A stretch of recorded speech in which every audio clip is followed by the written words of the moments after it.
과거의 남북 접촉과는 판이하게 그 태도가 변했다는 것을 실감을 했습니다. 러시아에서 김정은과 남북 정상회담이 가능한지 이런 문제에 대해서 한번 소신을 말씀해 주세요.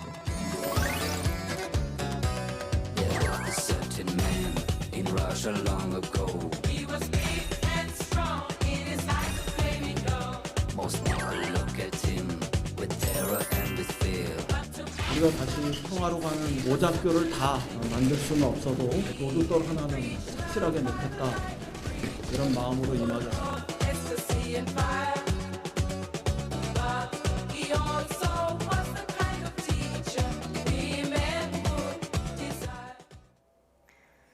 네, 문재인 정부의 2기 외교안보 라인의 진용이 갖추어졌습니다. 신임 국가정보원장에는 박지원 전 의원이 깜짝 발탁됐고 통일부 장관에는 예상대로 이인영 더불어민주당 의원이, 국가안보실장에는 서훈 국정원장이 지명됐습니다. 나이트포커스 오늘은 차재원 부산가톨릭대 교수, 이현종 문화일보 논설위원과 함께하겠습니다. 안녕하세요. 네, 안녕하세요. 안녕하세요.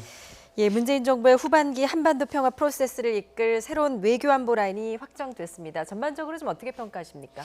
저는 오늘 이 인사를 보면서 떠오른 한 권의 책이 있었습니다. 그러니까 팀 오브 라이벌이라는 책인데 우리나라에는 권력의 조건이라는 그 제목으로 번역이 됐었는데 2013년 아카데미 주연 나무상을 받았던 링컨이라는 영화의 원작인데요.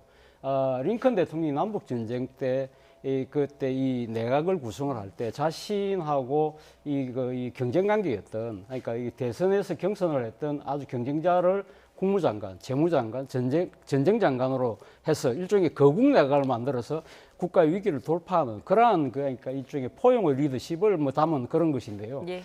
이번에 보면 사실 오늘 지금 그러니까 문재인 대통령, 박지원 지금 국정원장 내정자, 그리고 이인영 통일부 장관 내정자, 이 세 명이 공교롭게도 2015년도에 이 민주당 전당대회에 1, 2, 3위를 했던 분들입니다. 예. 기억하시겠지만 2015년 전당대 정말 뜨거웠거든요. 그때 당시 사실 그때의 정치적인 앙금 때문에 결국 박지원 이 지금 국정원 내정자가 그쪽 탈당을 하는 그러한 상황까지 벌어졌었거든요. 근데 네. 지금 그때 1위를 한 분이 지금 대통령을 하고 2위를 한 분이 지금 국정원장 내정자가 되고 3위를 한 분이 지금 통일장관 내정자가 됐다. 예. 그 자체는 이만큼 상당히 남북 관계가 상당히 위기 상황이기 때문에 아마 지금 총가용할 수 있는 능력 있는 분들을 총 다 모아서 이 사태에 엄중하게 대처하겠다는 아마 이 문 대통령의 입장에서는 상당히 좀 큰 이 차원에서의 포용도 하면서도 이 능력을 총집결해서 이 상황을 돌파하겠다는 그런 의지를 담은 인사가 아닐까 하는 생각을 해봤습니다. 예, 그야말로 남북 관계의 어떤 주역들이 총 출동한 셈인데 어떻게 평가하십니까? 저는 한마디로 119 개각이다 예. 이렇게 표현하고 싶은데요. 지금 남북 관계는 엄청난 응급 상황이죠. 사실은 역대 있을 수 없는 개성 남북 공동사무소가 북한 측에서 폭파되는 이런 상황이 됐지 않습니까? 불과 3년 전에 비해서 지금 보면 남북 관계가 악화될 만큼 악화된 그런 상황입니다. 더군다나 이제 9.19 협상뿐만 아니라 판문점 선언 등등이 사실은 다 형해화된 그런 상황이죠. 그런 상황에서 어떤 면에서 안보마저 위협될 수 있는 아주 심각한 상황입니다. 이제 그런 차원에서 아마 문재인 대통령의 선택은 결국 현 상황보다 더 악화돼서는 안 된다라는 그런 측면이 있을 겁니다. 즉 남은 임기 2년 동안 남북 관계가 더 이상 악화되게 하기는 말아야 된다라는 측면과 함께 또 하나는 신락 같은 희망을 좀 살려낼 필요가 있다. 아마 그런 측면에서 집중했던 것 같아요. 그래서 결국은 우리 사람이 아니더라도 이 역할을 잘 해낼 수 있는 사람, 아마 거기에 좀 포커스를 맞춘 것 같습니다. 예. 결국 서훈 국정원장은 서훈 국가안보실장은 이 정권에서 처음부터 끝까지 전 정권 뿌라해서 남북 관계를 총괄해 왔기 때문에 그 역사를 쭉 알고 있는 사람이거든요. 예. 더군다나 지금 이제 폼페이오 국무장관과는 CIA 그쪽 장부터 시작해서 굉장히 가깝습니다. 즉 미국 측과의 어떤 연결 통로로 충분히 어떤 역할을 할 수 있다는 판단과 함께 박지원 지금 국정원장 내정자 같은 경우는 북한 측이 그런 전통이 있어요.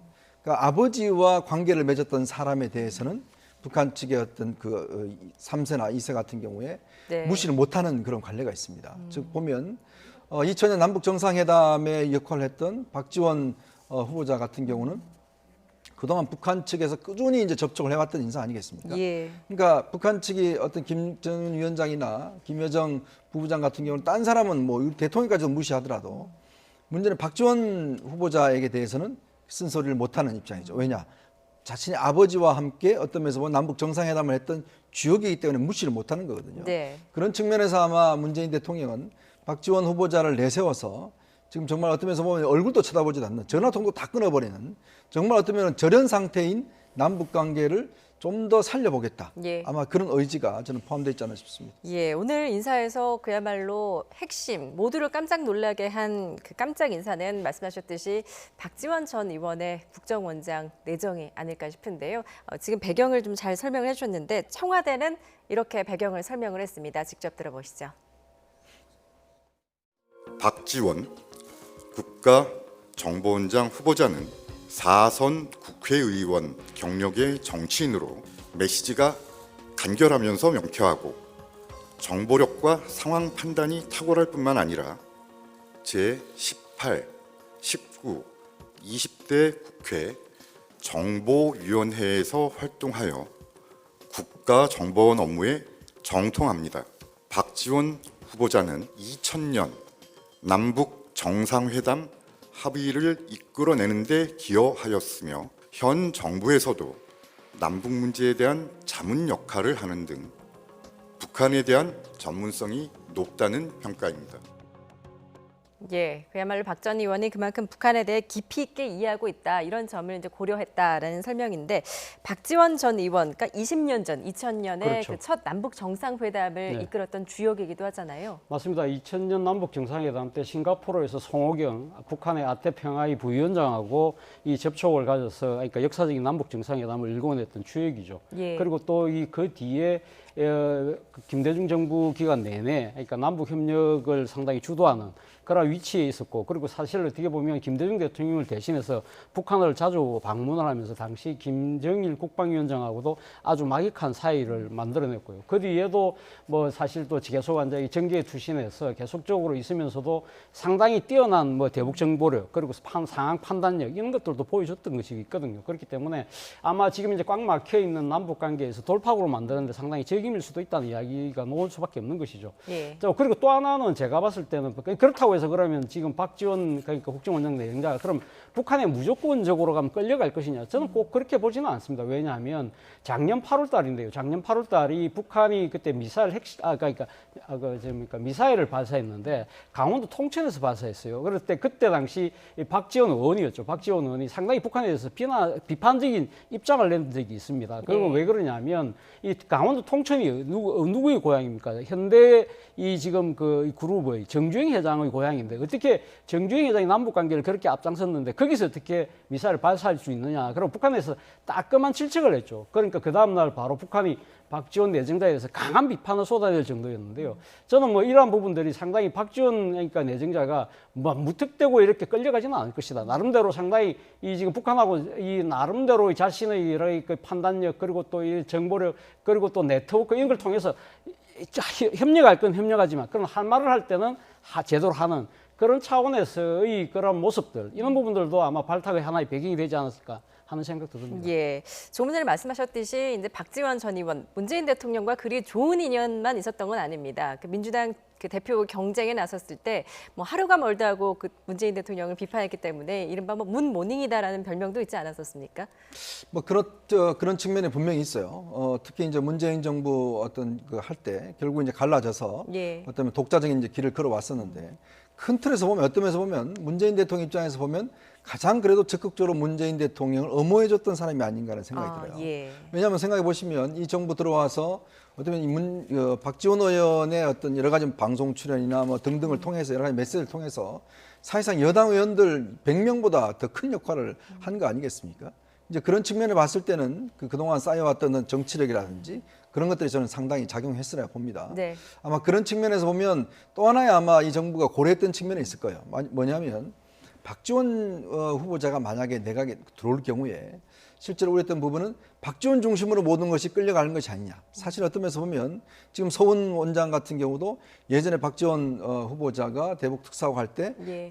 김보연 씨 그 밑에 서훈 지금 원장이 있었거든요. 예. 그런 측면을 볼 때는 아마 여러 가지 어떤 대북 정책에 대한 어떤 경험이나 정치력이나 또 언론 친화력 이런 거 볼 때는 아마 앞으로의 모든 어떤 언론 이 대북 관계라든지 이런 것들은 박지원 후보자 중심으로 끌려갈 수밖에 없을 겁니다. 아마 그런 부분들을 실제로 아마 정권 내부에서는 좀 걱정을 했을 겁니다. 예. 즉 대통령의 뜻과 달리 뭐 그래서 아마 박지원 후보자가 오늘 처음으로 냈던 것도 충성이라는 이야기를 했지 않습니까? 예. 아마 그런 부분을 저는 가장 우려해서 본인이 충성하겠다는 맹세를 SNS 통해서 한 것인데. 예. 근데 이제 박지원 후보자 같은 경우는 아까 이제 교수님도 이야기를 했지만 지금 이 정권에서 남북 관계를 해온 문정인 특보, 그다음에 임동원 전 통일부 장관, 또 이종석 전 통일부 장관이라든지 또 정세현 부의장이라든지 이런 좀 원로 그룹들이 있잖아요. 그 중에 한 명인데 나머지 그룹과는 좀 달리 박지원 후보자 같은 경우는 미국과의 관계를 굉장히 중시하는 입장입니다. 예. 이제 그런 측면에서 볼 때는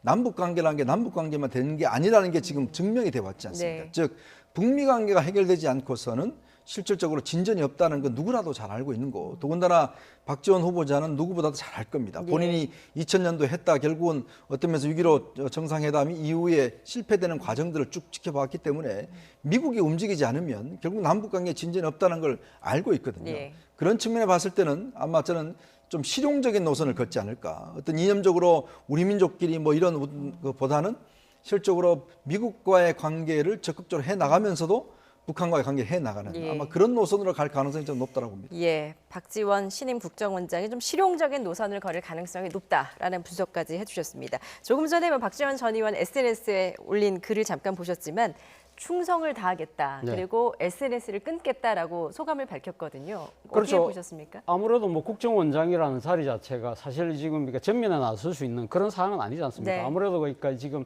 이 국정원이 갖고 있는 특성상 일종의 전면에 나서기보다는 뒤에서 뭔가 지금 정보 자신들이 취득한 정보를 바탕으로 해서 국가 운영을 하는 데서 상당한 도움을 주는 그러한 일종의 보조자 역할이라고 한다면 아마 자신의 이 그러한 입장을 충분히 잘 파악하고 거기에 대한 처신을 하겠다는 것이고요.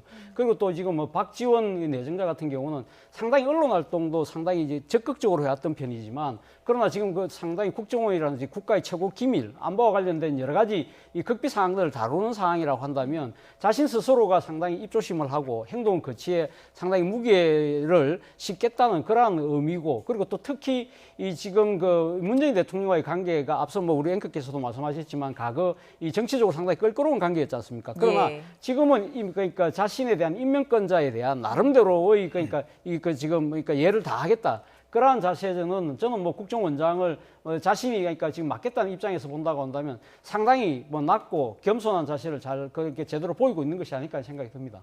예. 자, 지금 방금 말씀하시는 중에 속보가 들어왔는데요. 3차 추경 예산안이 본회의를 통과했다라는 속보가 들어왔습니다. 35조 1,000억 원의 최대 규모죠.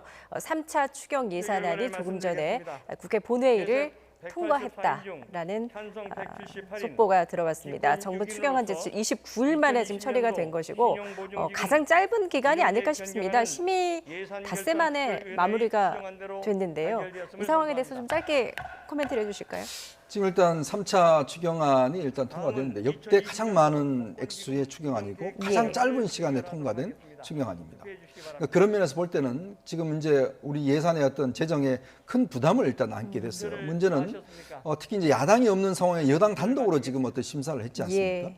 그래서 뭐 증액했다 뭐 등등 여러 가지가 있었는데 아마 그 부담 때문에 이 민주당에서 한 2천억 정도를 그냥 증액을 감액을 했어요. 그래서 통과를 시켰는데 예. 문제는 최근에 국회 예산정책처에도 지적을 했는 바와 같이 과연 이 예산 자체가 제대로 쓰일 것이냐 또 제대로 항목을 잡았느냐 이 부분에 대해서는 저는 굉장히 회의적인 생각들이 많습니다. 예. 지금 보면 결국은 이 코로나 국면에서 뭔가 산업에 어떤 좀 활력을 주고 했어야 되는데 문제는 그거보다는 기존의 사업에 대한 어떤 보충적인 예산 이런 걸로 쓰여진다면 지금 이 코로나 전국이 언제 끝날지는 모르겠어요. 예. 그렇다면 또 우리가 어떤 면에서 보면 재정들이 많이 투입이 될 텐데 문제는 이 많은 재정이 정말 적재소수에 투입될 수 있을 것인가? 그 부분은 사실 국회가 좀 더 꼼꼼하게 들어봐야 되는데 이 짧은 시간 안에 심사를 했다는 것은 그만큼 허점이 많다는 이야기입니다. 예. 그러니까 그 부분에 대해서 앞으로 이제 민주당이 책임을 져야 될 겁니다. 즉 단독으로 어떤 면에서 통과를 했기 때문에 지금 미래통합당이 좀 더 늦추자, 그래서 11일 날 통과시키자라고 했음에도 불구하고 지금 통과를 시켰단 말이에요. 예. 그러면서 본다면 이번 예산은 불효불급한 측면이 있긴 합니다만은 과연 그 예산 자체가 실질적으로 잘 이용될 것인가에 대해서는 전문가들도 회의가 많습니다. 예, 지금 통합당 같은 경우에는 이제 민주당이 좀 졸속으로 부실한 추경안을 일방 처리했다 지금 목소리를 높이고 있는데 좀 어떻게 생각하십니까? 일단 뭐 추경이라는 것 자체는 어떻게 보면 속도가 생명일 수도 있는 것이고요. 예. 특히 코로나19라는 아주 엄중한 이런 이 경제적인 위기 상황에 직면해 있는 상태에서는 어떻게 보면 이 추경안이 그나마 임시국회 회기 내에서 통과됐다는 그 자체가 일단 안도의 한숨을 쉴 수 있는 것이 국민들의 입장일 수 있겠습니다만 앞서 말씀하신 것처럼 지금 여당 단독으로 그리고 지금 상당히 국회가 파행되는 과정에서 25일 넘게 허송 세월하고 나머지 5일 동안 이 35조라는 이 엄청난 돈을 그리고 또 3차 추경이라는 50년 만에 처음 3차 추경을 제대로 심사를 했을까? 예. 이 졸속 심사를 한 거 아니냐는 여러 가지 비판들이 있는 과정에서 통과됐다는 측면에서는 또 다른 측면에서 국민들 입장에서는 우리가 커질 수밖에 없다. 자, 그렇다고 한다면 지금 정부 입장에서는 일단 추경이 통과됐습니다만은 이 집행하는 과정에서의 여러 가지 그러니까 낭비적인 요소들이 없는지를 다시 한번 꼽아 살펴볼 필요가 있는 것이고요.